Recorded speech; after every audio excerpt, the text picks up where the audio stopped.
ஓம் சாய்ராம். நல்லது நினைப்போம், நல்லது நடக்கும். ஸ்ரீ சாய்நாத ஸ்தவன மஞ்சரி. ஸ்ரீ கணேசாய நமக. எல்லாவற்றிற்கும் ஆதாரமானவனே, மயூரேச்சவரா, எல்லாவற்றிற்கும் சாட்சியாக விளங்குபவனே, கௌரியின் புதல்வனே, எண்ணங்களுக்கெல்லாம் அப்பாற்பட்டவனே, பெருத்த வயிறுடையவனே, ஸ்ரீ கணபதியே என்னை காத்தருள்வீர். நீ எல்லா பூதகணங்களுக்கும் முதல்வன், தலைவன். எனவே கணேசன் என அழைக்கப்படுகிறாய். நீ எல்லா சாஸ்திரங்களாலும் ஏற்றுக்கொள்ளப்பட்டவன். புனிதமான முகமுடைய பாலசந்திரனே, சாரதே, வாக்கின் தெய்வமே, நீ வார்த்தைகளுக்கெல்லாம் தலைவி, உலகின் உயிரோட்டத்தின் காரணகர்த்தாவே, நீ படைப்பாளிகளின் இறைவி, நீ எப்போதும் இத்தேசத்தின் அணிகலன், எங்கும் நிறைந்து இருக்கும் எல்லையில்லாத சக்தியே, உலகின் தாயே, உன்னை வணங்குகிறேன். பூரண முழுமையான பரபிரம்மே, மகான்களுக்கு பிரியமானவனே, பண்டரிநாதன் உருவில் வெளிப்பட்ட அவதாரமே, நீ அன்பு கடவுள், எல்லையற்ற கருணையுள்ளம் கொண்டவனே, பாண்டுரங்கா நரகரி. பொம்மலாட்டக்காரன் தன் கையிலுள்ள கயிற்றால் பொம்மைகளை ஆட்டுவிப்பது போல் பிரபஞ்சம் எங்கும் நிறைந்து நின்று உலகை ஆட்டுவிக்கும் ஒரு பொம்மலாட்டக்காரன்.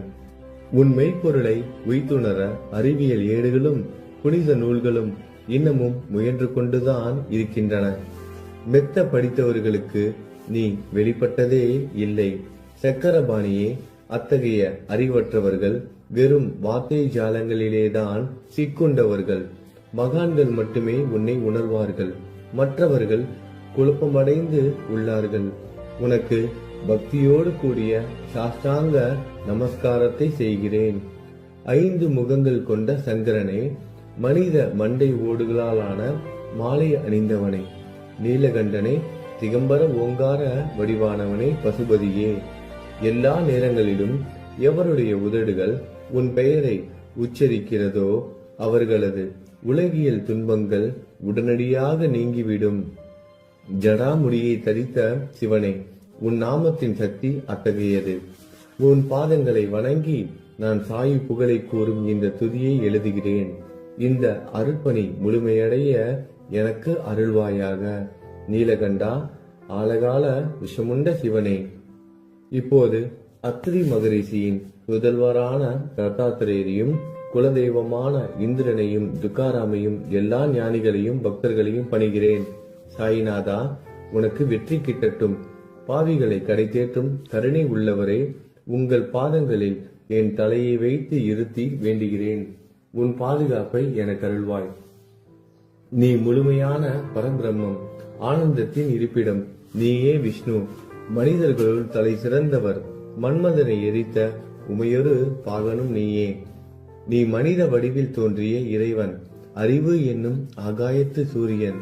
நீ கருணை கடல், நீ பிறவி பிணிக்கு ஒரு அருமருந்து. நீ ஏழைகளுக்கும் கீழ்த்தட்டு மக்களுக்கும் விரும்பியதை கொடுக்கும் சிந்தாமணிக்கல். நீ உன் பக்தர்களை பரிசுத்தப்படுத்தும் தெய்வம்.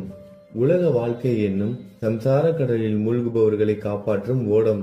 நீ அஞ்சுபவர்களின் புகலிடம். நீ இந்த பிரபஞ்சம் தோன்ற முதற் காரணமான பரிசுத்த பேரின்ப பேருணர்வு சைதன்யம். நீ கருணையே உருவானவன். உனது பலவிதமான வெளிப்பாடுகளில் இந்த உலகமும் ஒன்று. நீ பிறப்பற்றவன், சாவும் உன்னை தொட முடிவது இல்லை. என் நீண்ட ஆழமான சிந்தனைக்கு பின் வெளிப்பட்ட கருத்தே இது. பிறப்பு இறப்பு என்பவை அஞ்ஞானத்தால் தோன்றும் வெளிப்பாடே. மகாராஜா, நீங்கள் இறப்பும் பிறப்பும் மற்ற சுதந்திர பறவை. தண்ணீர் நீரூற்றாக தோன்றினால் அதன் ஆதாரம் அங்கு இருப்பதாக அர்த்தமா? ஏற்கனவே அங்கு அது நிரம்பி இருந்தது. பூமியின் உள்ளே இருந்தது, ஊற்றாக வெளியே வந்தது, அவ்வளவுதான். மணற்படுகையில் நீர் ஊற்றாக வெளிப்பட்டதும் அது நீரோடை என்ற பெயர் பெற்றது. அதன் சரியான பெயர் ஊற்று.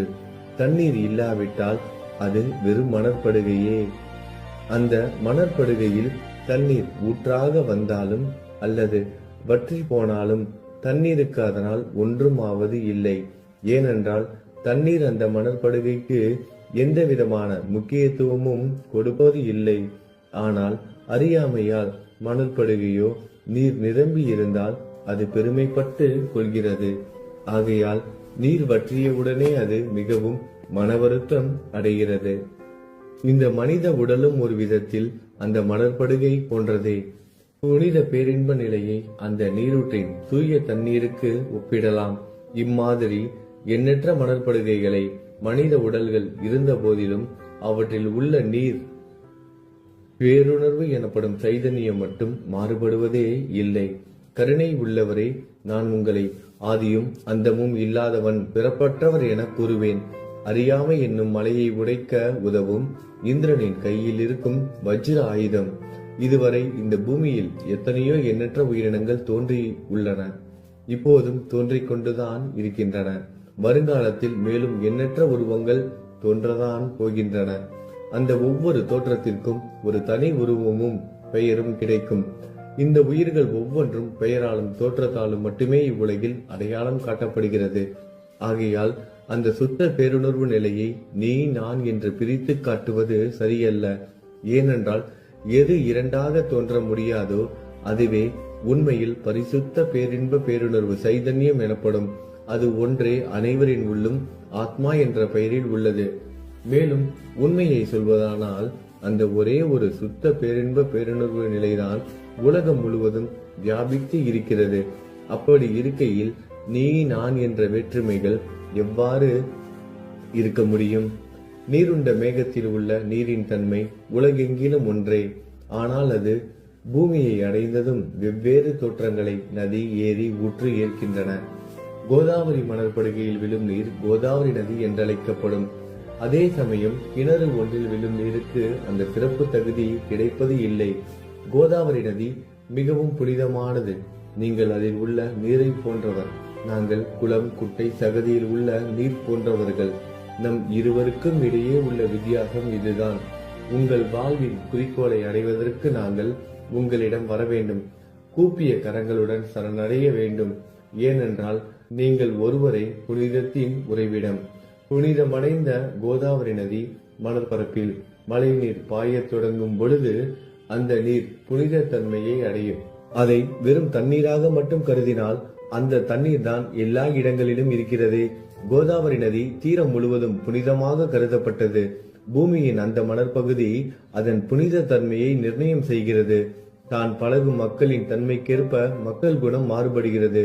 புனித ஆத்மாக்களின் சிறுகையால் அவர்களுடன் சேருபவர்களின் ஆத்மா ஒளிவிடத் தொடங்குகிறது. இல்லாவிட்டால் அது மாசுபட்டே இருக்கும்.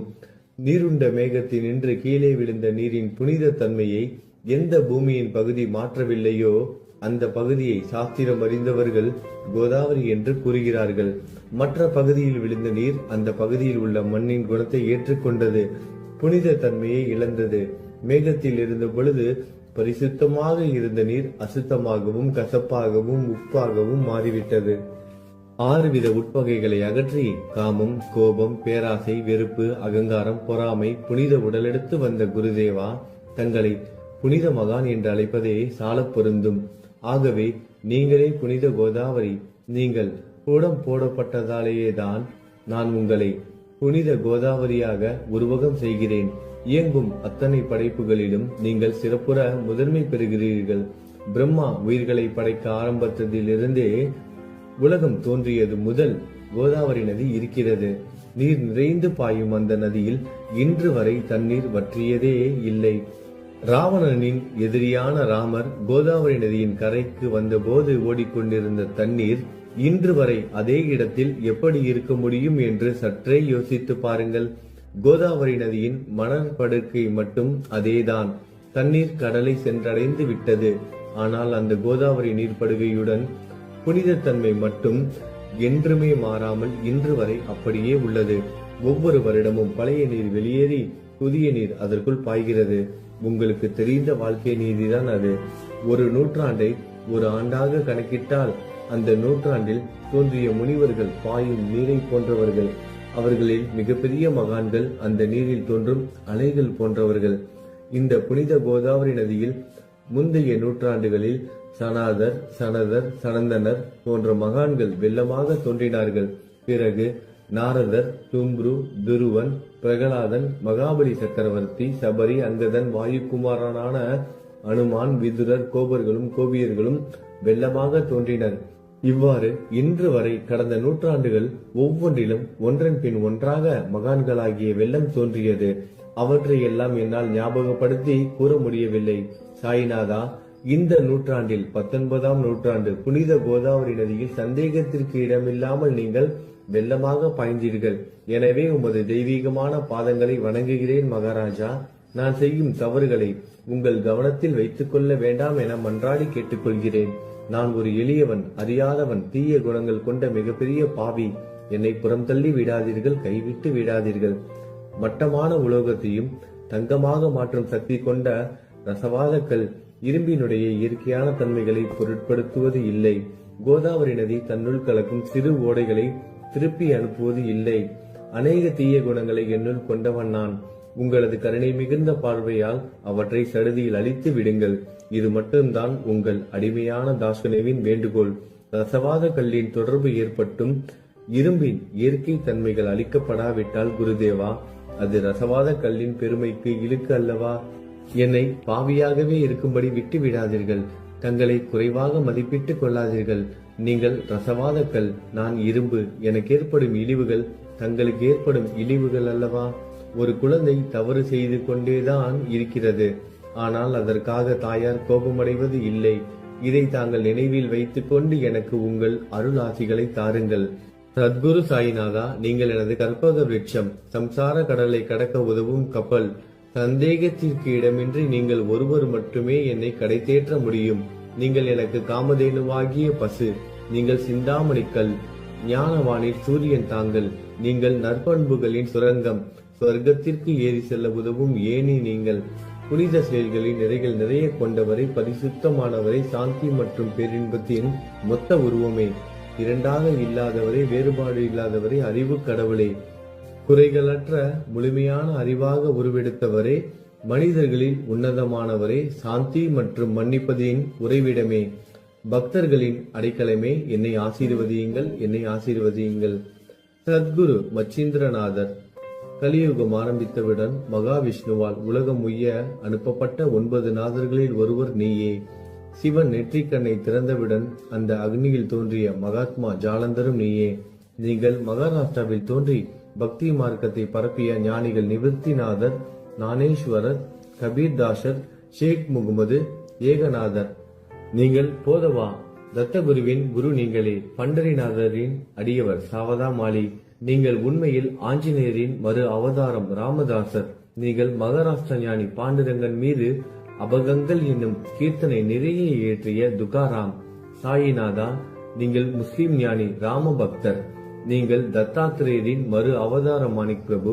உங்களது இன்றைய அவதாரம் தோற்றம் மற்றும் உங்களுடைய எண்ணற்ற தன்மைகளை புரிந்து கொள்ள உண்மையில் கடினமாக இருக்கிறது. உங்களது ஜாதி குலம் பற்றிய எதையும் நீங்கள் எவருக்கும் வெளிப்படுத்தியது இல்லை. சிலர் உங்களை முஸ்லீம் என்கிறார்கள், சிலர் உங்களை பிராமணர் என்கிறார்கள். கிருஷ்ணரை போன்று எண்ணற்ற தெய்வீக லீலைகளை செய்வதெல்லாம் உங்களுக்கு ஒரு விளையாட்டு. ஸ்ரீ கிருஷ்ண பரமாத்மாவை பார்த்து உயிர்த்துணர்ந்த பல்வேறு மக்கள் பலவிதமான பெயர்களிட்டு அவரை அழைத்தனர்.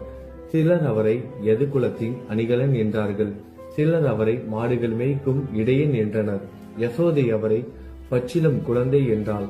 கிருஷ்ணனின் மாமனாகிய கம்சன் அவரை மகா காலன், உயிரை குடிக்கும் யமன் என்றான். அர்ஜுனன் அவரை எங்கும் நீக்கமர நிறைந்துள்ளவர் என்றான். அவ்வாறே குருநாதா, ஒவ்வொரு மனிதனின் மனநிலைக்கு ஏற்ப, அவரவர் எண்ணங்களுக்கு ஏற்ப உங்களுக்கு பெயர்களை சூட்டினார்கள். மசூதி நீங்கள் வாழும் இருப்பிடம். உங்கள் காதுகள் குத்தப்படவில்லை. இந்து மத வழக்கப்படி காதுகள் குத்தப்பட வேண்டும். பாத்தியா ஓதுவதை பார்த்து நீங்கள் முஸ்லிம் என்று கூறுவது பொருத்தமானதே. கருணாமூர்த்தியே, அதேபோல் நீங்கள் அக்னியை வழிபடுவதை பார்த்து நீங்கள் ஒரு இந்து என்று முடிவு செய்யப்பட்டது. இந்த வெளிப்புற வித்தியாசங்களை வீண் விவாதம் செய்யும் எண்ணம் கொண்டவர்களே விரும்புவார்கள். உண்மையான ஞானத்தில் ஆர்வம் கொண்டவர்கள் இந்த வெளிப்புற வேறுபாடுகளுக்கு முக்கியத்துவம் தரமாட்டார்கள். நீங்கள் பிரம்மத்தின் நிலையில் இருக்கிறீர்கள். ஜாதி குலம் போன்றவை உங்களுக்கு முக்கியம் இல்லை. நீங்கள் எல்லோருக்கும் மேலான உயர்ந்த குருவாகவும் இந்த பிரபஞ்சத்தை படைத்தவராகவும் இருக்கிறீர்கள். முஸ்லிம் இந்துக்களுக்கிடையே பகைமை உணர்வு ஏற்பட்டதால் அவர்களுக்கிடையே இணக்கமான உறவையும் ஒற்றுமையையும் ஏற்படுத்துவதற்காகவே நீங்கள் மசூதியில் அமர்ந்து அக்னி வழிபாட்டை நடத்தி உங்கள் லீலைகளை பக்தர்களுக்கு காட்டினீர்கள். நீங்கள் ஜாதி மதங்களுக்கு அப்பாற்பட்டவர். நீங்கள் பிரம்மமே. உண்மையில் அதுவே நீங்கள் உண்மையில் எண்ணங்களுக்கும் அப்பாற்பட்டவர். உங்களை பற்றிய வாத பிரதிவாதங்கள், ஊகங்கள், ஆதாரம் இல்லாத கருத்துக்கள் நடமாடும் இடத்தில் என் வார்த்தைகளுக்கு முக்கியத்துவம் எப்படி கிடைக்கும்? ஆனால் உங்களை பார்க்கும் பொழுது என்னால் மௌனமாக இருக்க முடியவில்லை. வார்த்தைகளால் போற்றுதலே உலக வழக்கில் உள்ள ஒரே வழக்கம். ஆகையினால் உங்கள் அருளாசியுடன் வார்த்தைகளால் எப்படியெல்லாம் போற்ற முடியுமோ அவ்வண்ணமே போற்றி புகழ்கிறேன். கடவுளின் நிலையை விட மகான்களின் நிலை வேறுபட்டு மிக உயர்ந்ததாகவும் இருக்கும். மகான்களின் அருகில் நான் எனது போன்ற எண்ணங்களுக்கு இடமே இல்லை. கடவுளை வெறுத்ததால் இரணியகசிபுவும் ராவணனும் கொல்லப்பட்டனர். மகான்கள் கைகளால் இத்தகைய துசம்பவங்கள் ஏற்பட்டதே இல்லை. அரசன் கோபிசந்தன் முனிவர் ஜாலந்தரை சாணக்குவியலுக்குள் புதைத்தான். ஆனால் அந்த நிலையிலும் அரசரின் அந்த செயலுக்காக அந்த முனிவர் வருத்தப்படவே இல்லை. அரசரின் அந்த செயலுக்கு நேர்மாறாக அந்த அரசனை சம்சார சூழலில் இருந்து விடுவித்து அவனை முக்தியடைய செய்தார். மகான்களின் சக்தி இப்படிப்பட்டதே. அவற்றை விவரித்து கூற முடியாது. மகான்கள் சூரியனை போன்றவர்கள். அவர்கள் கருணை ஒளிவிட்டு பிரகாசிக்க கூடியது. மகான்கள் சந்திரனை போல் இதயத்திற்கு ஆறுதல் கொடுப்பவர்கள். சந்திரனின் மென்மையான ஒளிக்கதிர்கள் போல் அவர்களது அருள் ஒளி வீசும். மகான்கள் இதமளிக்கும் கஸ்தூரி போன்றவர்கள். அவர்கள் அருள் அதன் நறுமணம் போன்றது. மகான்கள் சாறு நிரம்பிய கரும்பு போன்றவர்கள். அவர்களின் அருள் அந்த கரும்பு சாற்றினை போல் இனிப்பானது. நிச்சயமாக மகான்கள் நல்லவர்களிடமும் தீயவர்களிடமும் ஒரே விதமாக நடந்து கொள்கின்றனர். அதற்கும் மேலாக பாவிகளிடம் அவர்கள் காட்டும் அன்பு அளவிட முடியாதது. கோதாவரி நதியில் அழுக்கடைந்த துணிகளை சுத்தம் செய்யப்பட வேண்டி வருகின்றன. சுத்தமான துணிகள் கோதாவரி நதி நின்று வெகு தூரத்தில் பெட்டியிலேயே தங்கிவிடுகின்றன.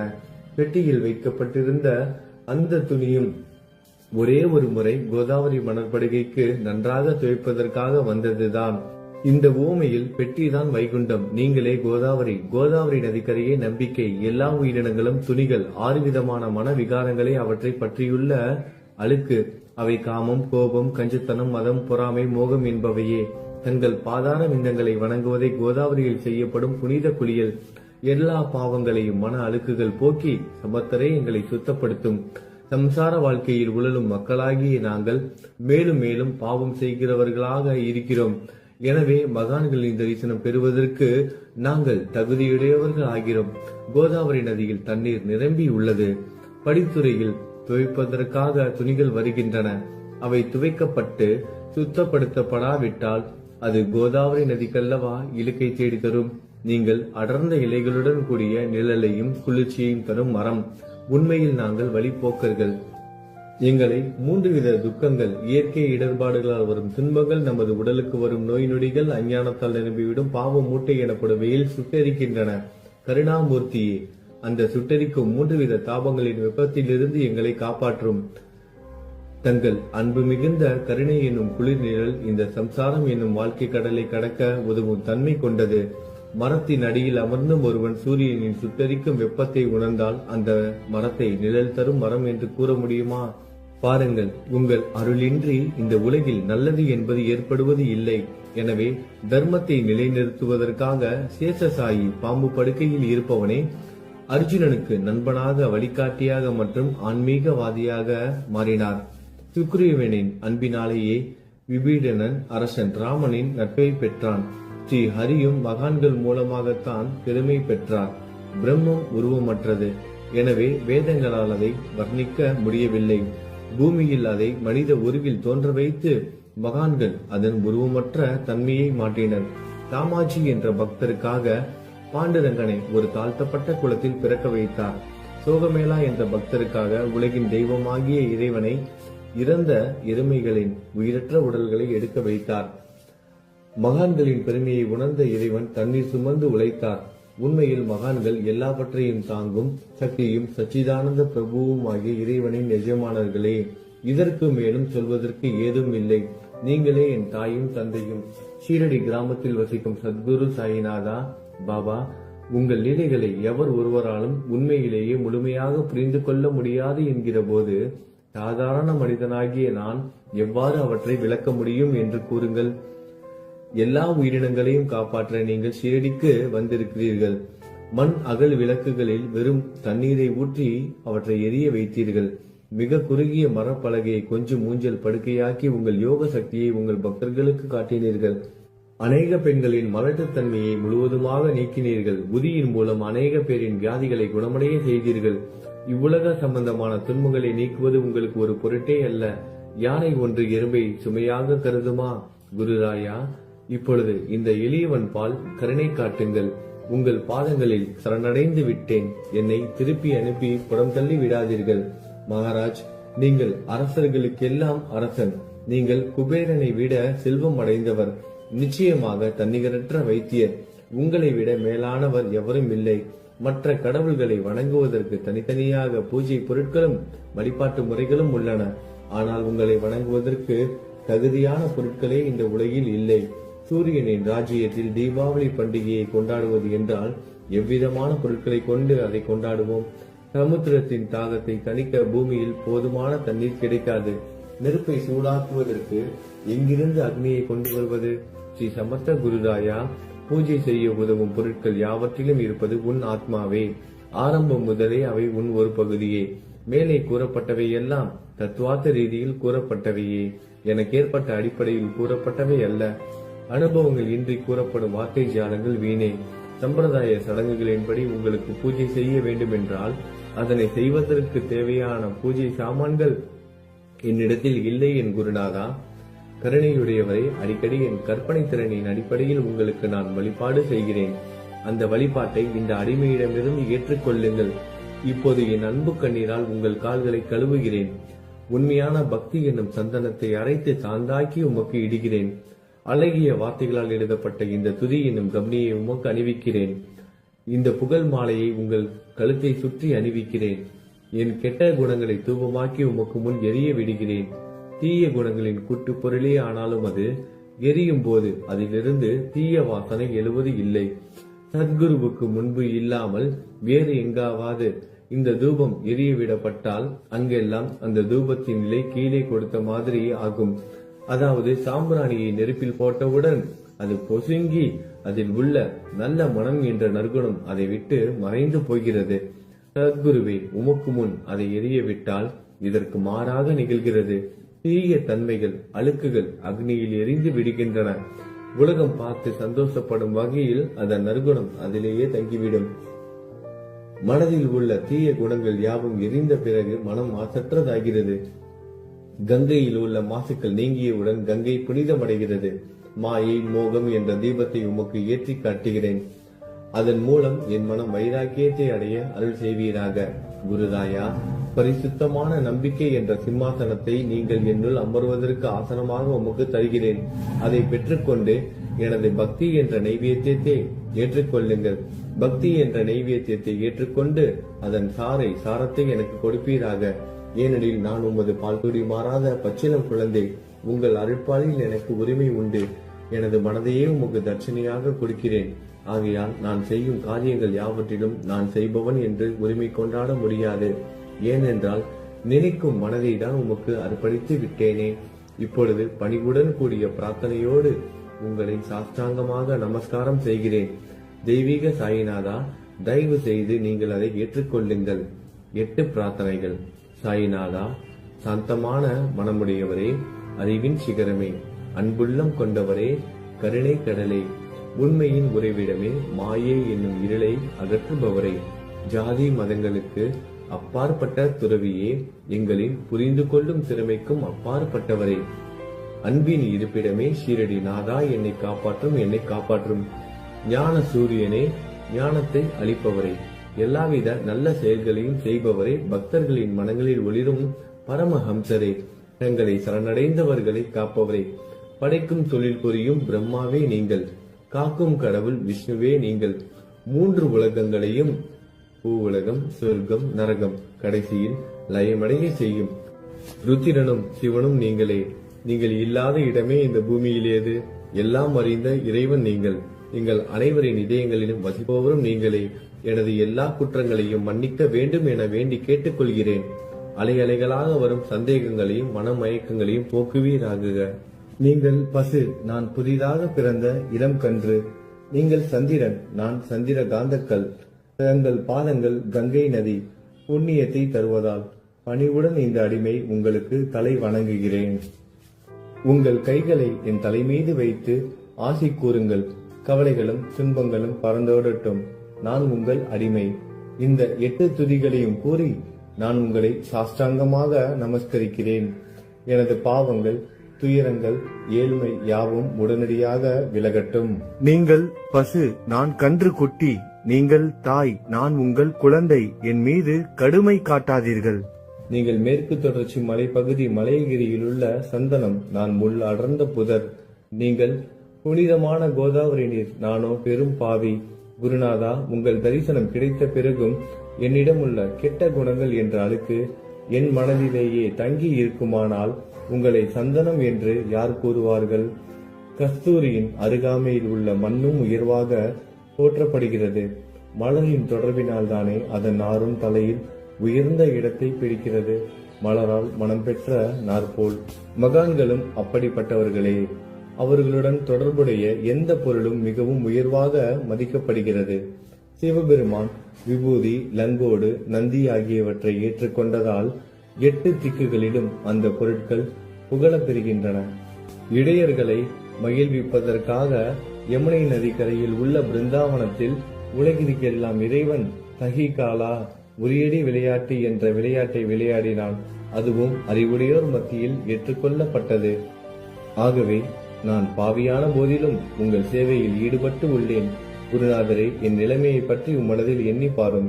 குருநாதா, லௌகீக உலகிலோ அல்லது ஆன்மீக வழியிலோ எந்த விஷயங்கள் எல்லாம் எனக்கு சந்தோஷத்தை கொடுக்கும் என என் மனம் சந்தேகம் இல்லாமல் நம்புகிறதோ அவற்றை எல்லாம் நீங்கள் எனக்கு அளித்தள்ள வேண்டும். உமது கருணையால் இந்த மாதிரி செய்துவிடும். எனது மனதை அடக்கி விடுங்கள். சமுத்திரங்கள் எல்லாம் தித்திப்பாக மாறினால் பிறகு அவை உப்பு கரிக்குமே என்ற பயம் தோன்றாதே. சமுத்திரத்தை தித்திப்பாக்கும் சக்தி உங்களுக்கு உண்டு. ஆகையால் தான் எனது இந்த வேண்டுகோள். தயவு செய்து இந்த வேண்டுகோளை நிறைவேற்றும். என்னிடம் என்னென்ன குறைகள் உண்டோ அவை அனைத்தும் உங்களுடையதே. ஆத்ம ஞானம் பெற்றவர்களில் முதலிடத்தில் உள்ள உங்களிடம் குறை என்பதை பொருந்தாதே.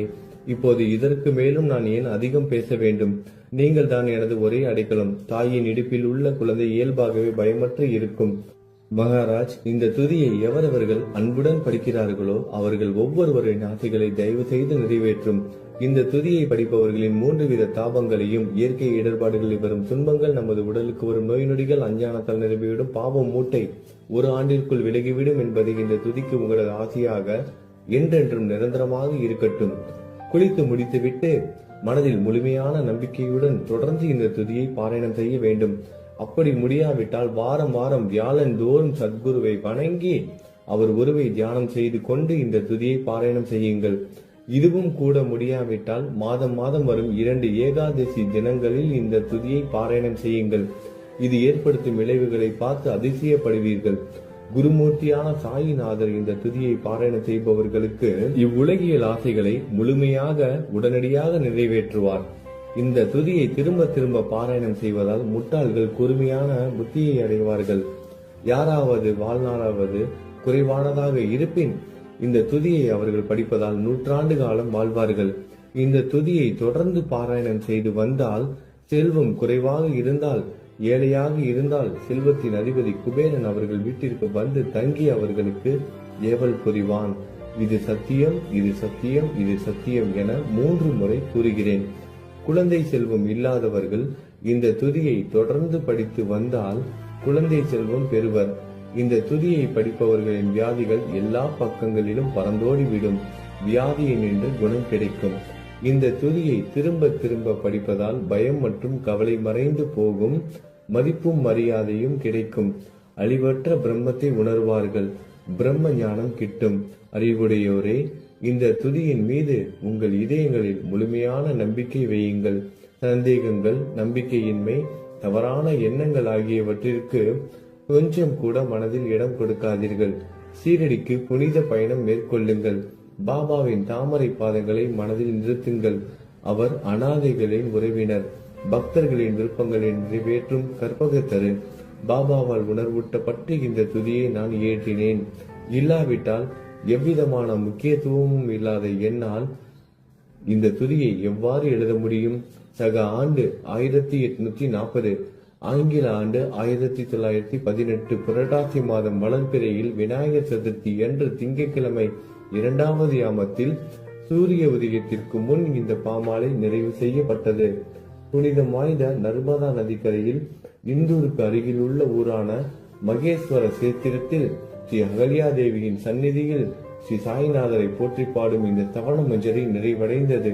மகேஸ்வரம் என்ற புனித ஸ்தலத்தில் இந்த துதி நிறைவடைந்தது. ஸ்ரீ சாய்நாதர் என் மனதிற்குள் புகுந்து இந்த துதியின் ஒவ்வொரு வார்த்தையையும் என்னை கூற வைத்தார். எனது சீடன் தாமோதரன் இதை நான் கூற எழுதினான். தாஸ்கனுவாகிய நான் எல்லா ஞானிகள் மற்றும் துறவிகளின் வேலையால் எங்கும் மங்களம் பொங்கட்டும். ஸ்ரீ சாய்நாதரை போற்றி பணிவுடன் எழுதப்பட்ட இந்த ஸ்ரீ சாய்நாத தவணமஞ்சரி என்ற துதி பாராயணம் செய்பவர்கள் சம்சார கடலை கடக்க உதவட்டும். இது ஸ்ரீ பாண்டுரங்கனுக்கு தாஸ்கனுவின் நம்பிக்கை மற்றும் பணிவோடும் கூடிய பிரார்த்தனை. ஓம் சாய்ராம். நல்லதே நடக்கட்டும். ஓம் சாய்ராம். மங்களம் சுபமங்கலம்.